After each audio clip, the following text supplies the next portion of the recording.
Welcome to Hudson, New York, and my latest project, the historic rehabilitation of this amazing circa 1873 Tuscan revival villa. Come on in. So here we are in the grand entrance, soaring ceilings, beautiful plaster work around the original plaster rosette in the middle. Clearly not an original light fixture, but there would have been something really beautiful there. And in fact, the owners have already picked out a gorgeous pendant. You come through this dramatic arch.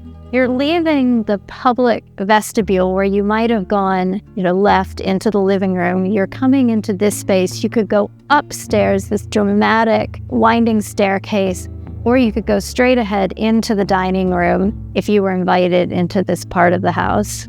Once you start looking closely, you notice things like this, which is that, at first glance, this just looks like wood that matches the other trim in the house. But in fact, it is painted with kind of a faux wood grain. So the question that we have is, was this always painted? Is it the same wood as the rest of the trim, or did it just get painted later and somebody decided, instead of stripping all of it, let's just paint it so that it looks like wood. So we'll be doing some test stripping to see what the original wood was. Can it be restored to match the other woodwork in the house, or should we consider a paint treatment for the baseboards? So we're going to go from the baseboard all the way up this arch to this very chunky plaster corbel. Another paint job, many paint layers over time. All that'll be stripped off so that we can restore the profile and the crispness of this plaster. Come check out the living room. So one of the most impressive features of this room is this great arch bay. The Italianate style, as contrasted to the earlier classical styles, it's all about rhythm and movement and asymmetry. It's the picturesque. So the idea of having this projecting bay on your house, it was a must-have feature. One of the things that we're going to focus on in this room and in the entrance hall are these plaster corbels. These would have been ordered probably from a manufacturer in New York City, and they would have been shipped here. You can see that they've been layered with paint over time, so we'll be stripping that, restoring some of that crispness to them, and then also thinking about how to integrate them with the color scheme because they wouldn't have been white. These houses, as beautiful as they are, it's the late 19th century, it's the Industrial Revolution. These parts, building materials, products, would have been made anywhere in the country, in fact, anywhere in the world, and brought here and assembled as part of this house. It's not the same kind of craft that you find with earlier architecture and construction, but it is really beautiful in the level of refinement that could be achieved through mass production. Another major thing that we're going to be addressing in this room is this cornice. So it's got this beautiful, elegant, very deep cove, but you can see that bead around the top has been altered. It looks like it's almost been sprayed with some kind of stucco. It was either damaged or failing, and so it was repaired. What we've lost is what would have originally been a little jog around the chimney here. It wouldn't have gone straight across. It would have come out and then kind of zigzagged back in. So we will be restoring that feature in plaster. So this is a 21st century home, and we love our technology, but maybe not right in the middle of the living room. So what we'll be doing is reintegrating alarm system, thermostat, wiring in a much more sensitive way. We'll be upgrading the electrical, and then also one of my favorite things is replacing switches with the good old-fashioned push button. So let's go into the dining room. So this room has great scale, enormous ceiling heights. I mean, these are 12-foot ceilings. I think it's lost some decorative detail around the cornice, but we're going to be looking at restoring that plaster. So south-facing windows, also west, lots of natural light. And one of the goals for the owners is they want to bring nature into this room. So we're going to be looking at those classic trees and animals and different wallpapers that have that sense of nature in them. So the wainscoting in this room is also a feature that we'll be restoring. It looks like it's been altered in various ways. In some places, been pieced together. And in fact, along this wall, it's been cut, apparently to accommodate this piece of furniture, but we'll be restoring it all the way across. I want to talk about this fireplace. Lovely feature, not original. Probably purchased by a later owner as an antique and installed here. And the way that we can tell that is just the way that it's kind of pieced together. And, it doesn't quite fit together. This tile is 20th century. This marble looks like it's been salvaged from something else. And just in general, the scale of the mantle is not quite in keeping with this room. So what we're going to do is we're going to carefully dismantle the mantle and look for evidence underneath of what the original might have been. Scale-wise, maybe we'll even get lucky and find remnants of the original materials, the original tile in the surround, and then we'll salvage this and maybe find another home for it. This house is amazing in that it has almost all of its original 1/1 wood windows. I love that sound. That is the sound of the original sash chains. Do you see how easily it's operating? The sash chains, which are connected to the weights that are in the pockets, and that's when you say counterweighted window. It's basically gravity that's helping to raise and lower the window. One of the things that we're going to be doing is we're going to be looking at all of these. Most of them are in great shape. This one has a little bit of sun damage. Some of them have broken glass. Some of them are missing those chains. So we'll be doing some refurbishing on the windows because one of the goals of this project is to apply for the historic homeowner's tax credit.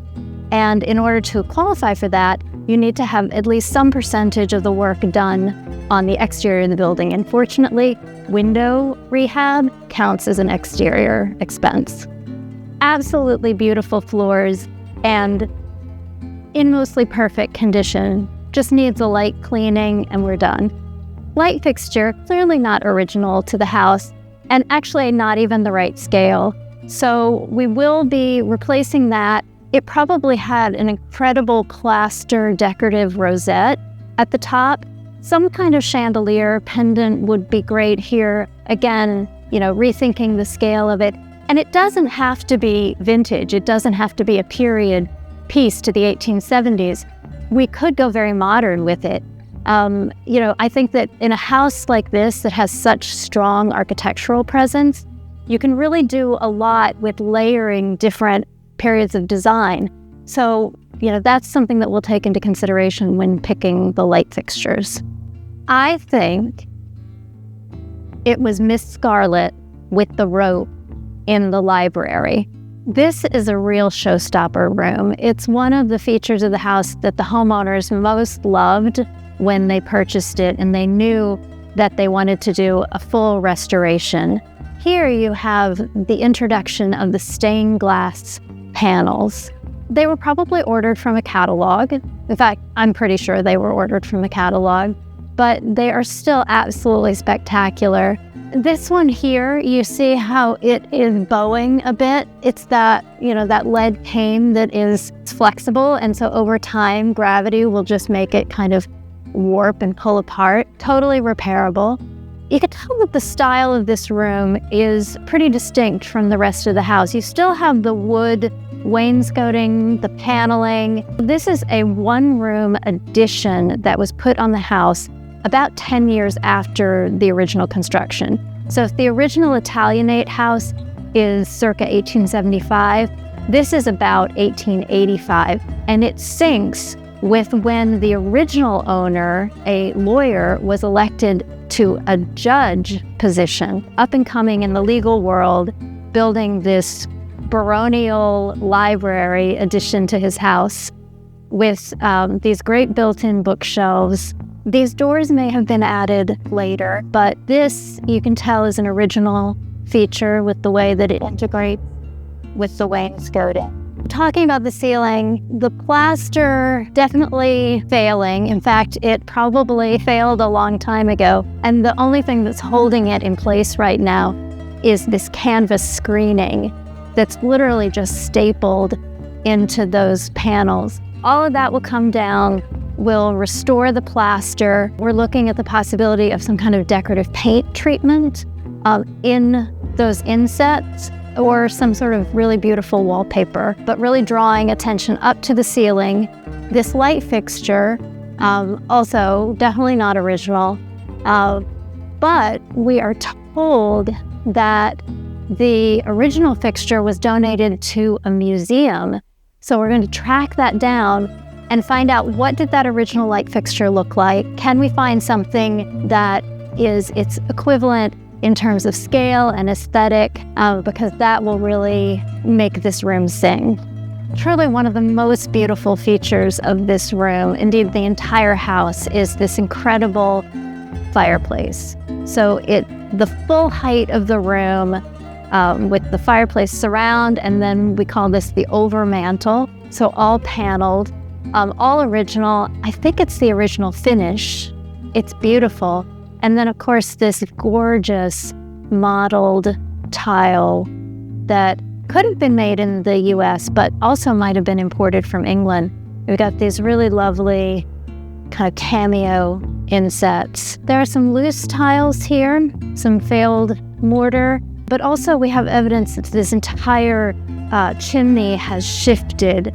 So I mentioned that this was an addition to the house. This would have been the original exterior wall. So all of this was added, including the chimney. And so the chimney has just settled in a way that it has pulled off of this wall. So you've got some gaps, some places where the woodwork has kind of come apart. So what we're going to do is we're going to very carefully disassemble this, make sure that there are no structural issues, and then put it back together more seamlessly. So what is a medieval English style library without a secret cubby? With Legos. So this staircase is definitely one of the most outstanding features of this house. The way that it just winds up 3 stories. But over time, it has definitely seen a lot of love, a lot of use, and it has gotten very loose. The second floor is where we really see the wobble. So let me show you.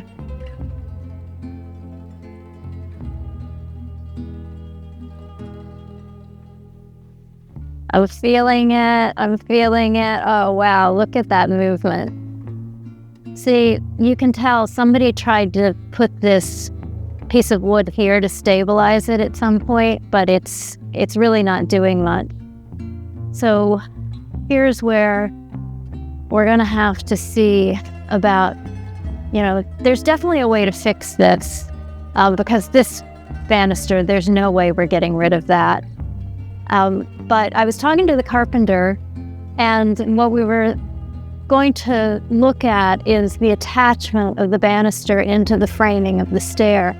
And we can see that if we take off this piece here, this piece of the tread, if we take that off, we'll reveal the connection point, and we can see about tightening up all of those balusters, making sure that the whole thing is sturdy and ready to last for the next 150 years.